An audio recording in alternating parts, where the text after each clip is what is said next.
This is a Ford Model T. Made from 1908 to 1927, the Model T sold a total of 16.5 million cars in its lifetime. And this, as we all know, is the Volkswagen Beetle, which was made from 1938 to 2003 and sold a whopping 21.5 million units in its lifetime. But there is one car that holds the record with over 40 million units sold globally, the Toyota Corolla.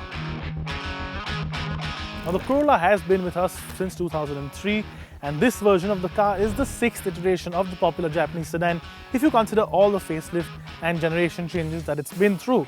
Now for this particular version, Toyota has gone a lot more angular, a lot sleeker and sharper with the Corolla, and I think that's in sync with the X design philosophy that Toyota has going on all its cars around the world.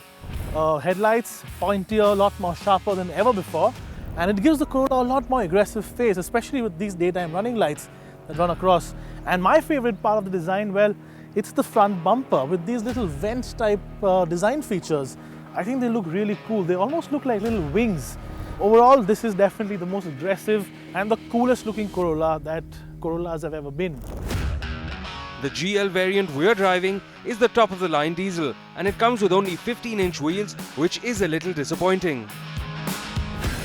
The rear though, with the sleeker and sharper LED tail lamps, is nicer and makes the Altis look a lot less bulky. The interior on the Corolla is typically Toyota, which means it's ergonomic and well built.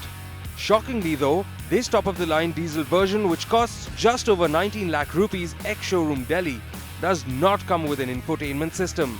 And that, in our opinion, is genuinely ridiculous, especially since it comes factory fitted with steering mounted audio and phone controls and a set of speakers. Now a lot of the Corollas that you actually see on the road are chauffeur driven, which means that the rear seat is where most of the owners will spend a lot of their time in. Now the Corolla has always had a very comfortable rear bench, and that sort of continues. You get a higher seating position, which means that it's easier to get in and out of, and even with this car's fabric interiors, the seats still feel a little plush, they feel comfortable. That said, a leather interior package on this GL variant would have certainly made the interiors a nicer place to be.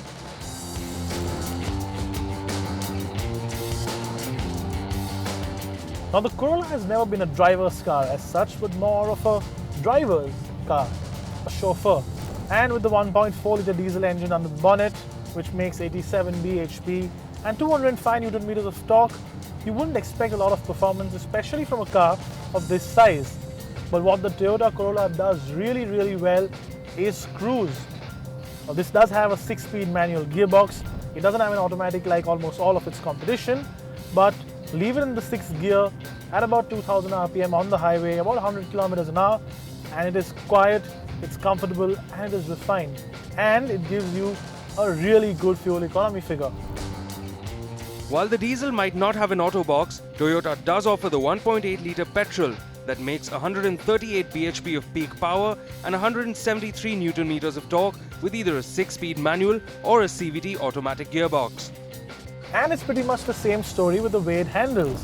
While it might not excite you the way an Octavia does in the corners, it is very comfortable.